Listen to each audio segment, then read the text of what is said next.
Released in 2019, Metro Exodus arrived as the most ambitious project 4A games had ever undertaken. Where the previous entries were defined by the claustrophobia of the tunnels, Exodus was a massive step forward in scale. It wasn't just another chapter in Artyom's story, it was the moment this series finally broke the surface, treading the narrow corridors of Moscow for a vast, dangerous journey across the ruins of Russia. It introduced new systems, expanded the scope, and fundamentally changed the atmosphere we knew. This is Metro Exodus.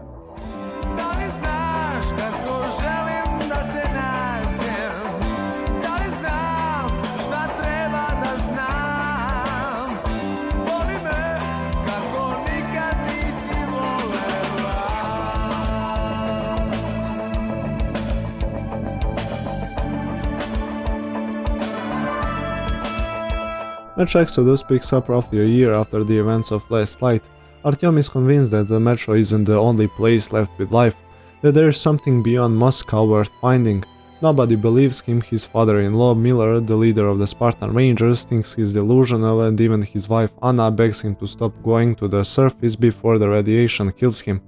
Everything changes during a scouting trip, and Artyom and Anna spot a functioning steam train rolling through the ruins. Trying to track it down blows open a massive conspiracy. Hansa has been using high-powered radio jammers to isolate Moscow and hide the fact that the rest of the world actually survived. This discovery instantly makes the Spartans outlaws, forcing them to hijack the train, now named the Aurora, and flee Moscow into the unknown. From there, the game follows the Aurora and its crew as they travel across post-apocalyptic Russia, searching for a new place to live. Each stop introduces a different region with its own local survivors, factions, and threats, from the flooded villages of the Volga to the desert wastelands of the Caspian. Along the way, the story shifts from "is there anything left out here" to "what do we do with what we find?" They run into other people trying to survive in very different ways. Some are cooperative and some are hostile. The overarching thread ties back to Artyom's arc across all three games: his refusal to accept that the Metro is all that's left of the world, and his drive to find something worth saving. Exodus is where that belief either gets validated or falls apart depending on choices made along the way, something we'll get into properly in the ending section.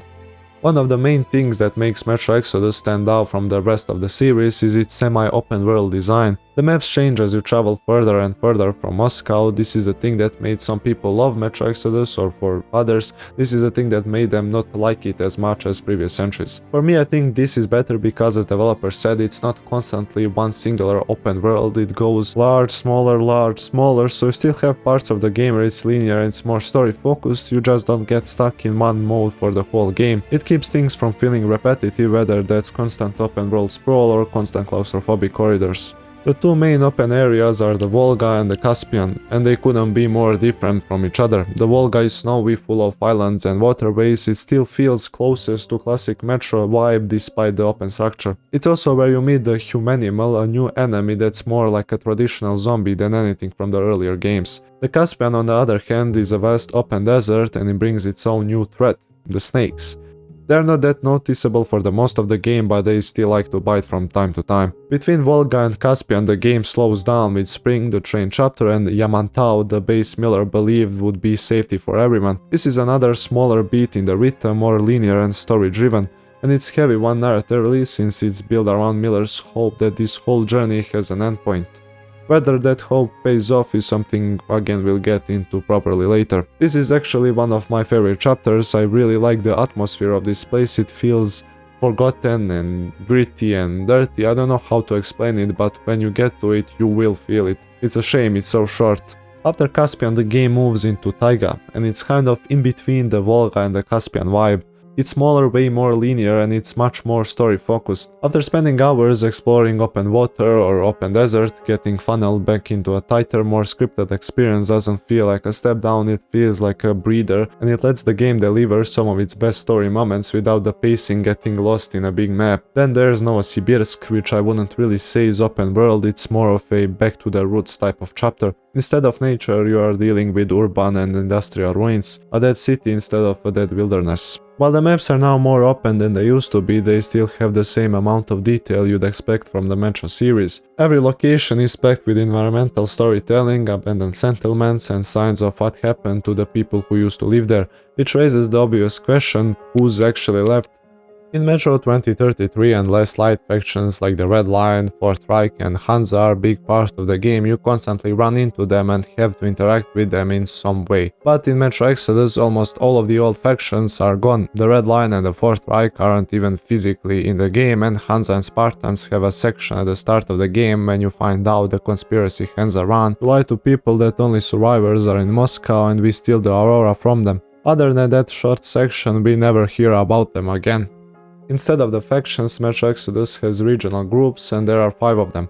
Church of the Water Tsar in Volga, Cannibals in Yamantau, Munai Bailer or Bailer, I don't know how to pronounce it, in Caspian, Children of the Forest in Taiga, and Oskom in Novosibirsk. But with only 3 of them do we actually have some meaningful interactions, those 3 being Cannibals, Munai Bailer and the Children of the Forest. Let's start with the Cannibals. They are the group that you run into at the Yamantau bunker. Survivors who turned to cannibalism after their situation got desperate enough that morality stopped mattering. They matter because they are the darkest gut check of the "is there anything worth saving out here" question. This is what happens when good people, or people who used to be good, run out of options. Next are Munai Bailer, an oil-worshipping faction that built an entire belief system and economy around crude oil in the middle of a desert wasteland. They run a slave-based operation, capturing people to work the oil fields, dressing survival exploitation up as a devotion. They matter because they show how easily religion and desperation can be twisted into justifying cruelty. And finally, for me, the most interesting group is the Children of the Forest in Taiga. They are a group of kids who got stranded in the forest with their teacher right as the fallout was happening. From there, the teacher took it upon himself to raise them, not just teaching them how to survive, but instilling a sense of morality in a world that had mostly abandoned it. At the start of the chapter, you can find a recording of the teacher explaining exactly how their situation came to be, and that's what makes them so interesting to actually listen to. These are now grown adults, but they still think and talk like children, and they look at their teacher as something close to God. Between the Cannibals, the Munai Bailer and the Children of the Forest, it's clear Exodus replaced ideology with something more personal. Small groups just trying to survive in whatever way it made sense to them. And that same shift applies to the people you're actually following for 10+ hours, so let's talk about them now. The Aurora carries 14 crew members, and the game actually pulls off a miracle by making almost every one of them memorable. Now I'm not gonna do a breakdown for every single person on this list, but we have Alyosha, Damir, Duke, Idiot, Stepan, Yermak, Tokarev, Krest, Katya, Nastya and eventually Kirill. But to understand why this crew works, we need to focus on the core dynamics. Now let's talk about who actually matters. Miller is the leader of the Spartan Rangers and Artyom's father-in-law. Across the trilogy, he's always been the voice of pragmatism, defending the Metro because it's real provable worth protecting. That's what makes Exodus hit different for him. He's asked to abandon everything he spent 2 games defending, chasing something his son-in-law believes in, but he never did. His arc is that tension playing out, a lifetime of discipline running into hope he never asked for. Yamantau is where it all comes to a head. The moment his hope for a safe future either gets rewarded or falls apart. By the end, Miller isn't just a supporting character, he's the emotional stakes of the whole journey. If Artyom's search fails, it doesn't just fail for Artyom, it fails for the man who gave up everything to follow him. He also looks way better now than he used to. The other character who really matters is Anna. At the start in Moscow, she doesn't believe Artyom at all. She's actually the voice trying to pull him back to the reality because she's terrified his obsession is going to get him killed. But once that Hansa train shows up and proves him right, her role completely shifts. She becomes his absolute fiercest supporter and the emotional anchor of the entire journey. As the crew travels across Russia facing setback after setback, her love for him deepens because she realizes he was the only one brave enough to never stop looking for a future. Her arc becomes the literal heart of the game, which makes the final stretch of the story intensely personal. She also got a visual overhaul this time, looks better overall, though for some reason at certain angles she looks like she's aged 60 years and gone slightly deformed. Maybe that's just me, but I had to mention it. Those are the people carrying this story, but characters and factions only tell you so much, the rest comes from how the game actually feels to exist in. And that's where Exodus does something none of the earlier games could, not to say that they were bad, but the graphical leap combined with what modern PCs and consoles could actually push let 4A games do so much more with atmosphere than they ever could in 2033 or Last Light. Every region feels different, not just visually but in mood. The Volga feels cold and quiet, the Caspian feels oppressive and empty, even Yamantau, small as it is, feels like its own distinct world. There are moments where you are not thinking about objectives or loot, you're just sitting there watching the sunset hit the water, or watching snow fall over a dead city, because the game actually earns those moments instead of just filling space. The earlier Metro games were about tension and claustrophobia, and they earned that atmosphere in their own way. Every tunnel and every station felt lived in and dreadful for a reason. Exodus is just working with a different kind of scale, and for the first time in the series, the world is open enough and detailed enough that it can ask you to just stop and take it in. Enough about the world, let's talk about how the game actually plays. Guns in Metro Exodus are a massive improvement over the previous games. They look and sound more like real guns now. The old games did this too, to be fair, but not nearly this well. I mean, just listen to this.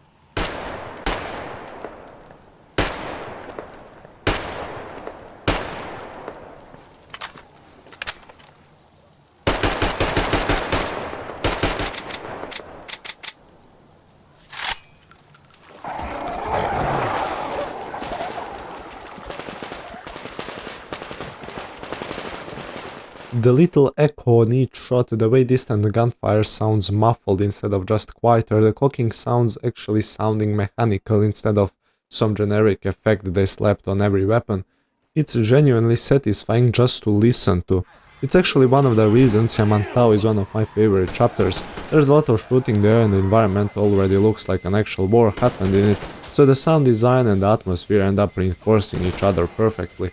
But enough about the gun sounds, let's talk about how they work. The attachment system got completely reworked too. In the older games, military grade bullets doubled as currency, you'd spend your best ammo just to buy things. Exodus removes that entirely. Instead, you are scavenging chemicals and mechanical parts which you use for crafting ammo, fixing your mask, making filters and cleaning your guns. Yeah, your guns actually get dirty now. Let it build up too much and they'll overheat and jam, which is a small detail, but the jam animation is so satisfying when it happens. The good part is cleaning is cheap and easy, so it's never annoying, it doesn't really hurt reliability of the gun, unless you are running a semi-auto, in which case you are probably going to have a bad time. And with the new attachment system we got a lot more attachments than before, which is a nice change of pace too.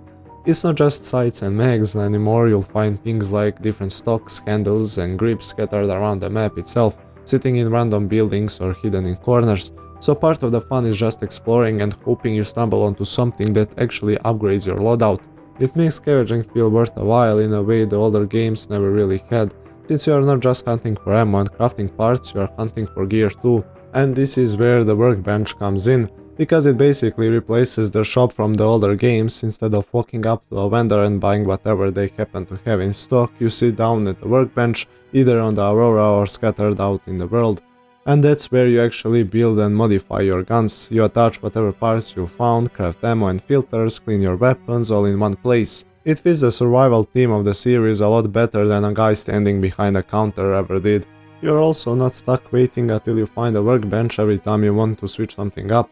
Artyom carries a bag with him at all times and it lets you swap certain parts on the fly, so if you know you are about to head into a firefight versus sneaking around at night, you can quickly adjust your loadout on the spot instead of committing to one setup for the whole level. With all these improvements to guns, it's a shame that we didn't see almost any new guns in this game, with only new weapons being Bulldog, the Decoy and Molotov Cocktail, which wasn't really needed. It's more of a reskin of Incendiary Grenade, and Bulldog isn't much different from the 2012 Kalash from previous games.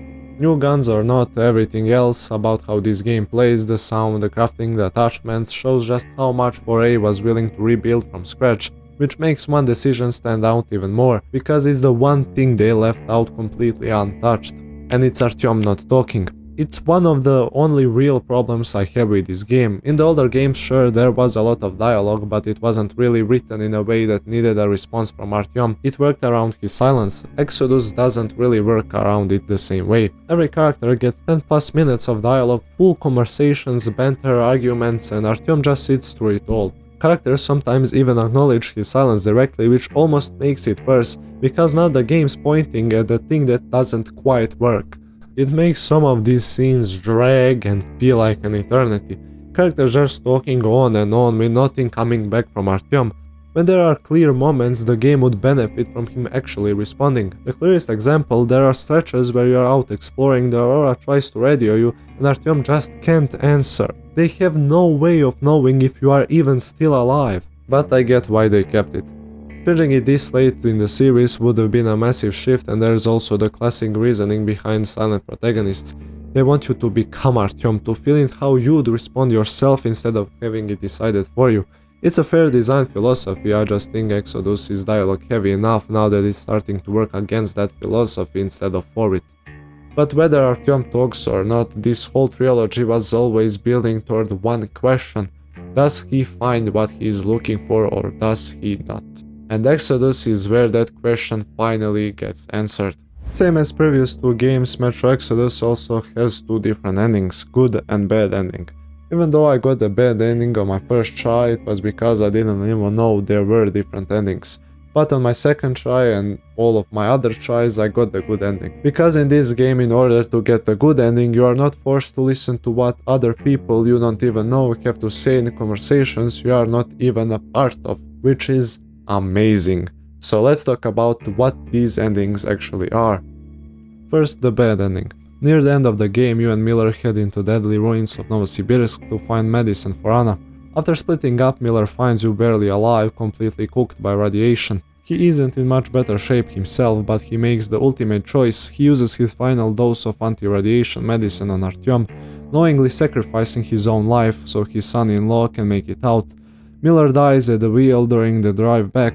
Now you are the only hope Kirill and Anna have left. You make it to the train, but by then you've taken too much radiation. The crew tries to save you with a blood transfusion, but it depends on who's actually still around to give it. And depending on your choices and karma throughout the game, certain characters either died or left the Aurora along the way, so by this point there just aren't enough people left to save you. The transfusion fails, the crew still finds a place to live in the end, but Anna is left without both her father and her husband. The good ending plays out almost identically for most of the game, but this time enough of the crew is still around and the transfusion actually works. You survive and you become the one who leads the crew from here on, carrying out Miller's dream of finding somewhere safe for everyone. You, Anna and the rest of the crew get to actually live in it together, and that's what makes the good ending actually land, especially after everything Miller went through to get here. His whole arc was built on the tension between the pragmatism who defended the Metro for 2 games and the man who gave up on nothing but hope. If the good ending was just everyone survives, it wouldn't mean much on its own, but it's Artyom picking up exactly where Miller left off, finishing what Miller started. Miller doesn't get to see the place he was searching for, but Artyom does, because of everything Miller sacrificed to get him there. That's why the bad ending hits so differently. It's not just a worse outcome mechanically, it's the version where Miller's sacrifice ends up meaning nothing, at least not to him. He dies without ever knowing if any of it was worth it. So does Exodus earn the ending to this trilogy? For me, I think it does. It's not a perfect game, Artyom's silence still bugs me and a few more unique weapons wouldn't have hurt, but it took this series out of the tunnels and gave it something 2033 and Last Light never really had: hope.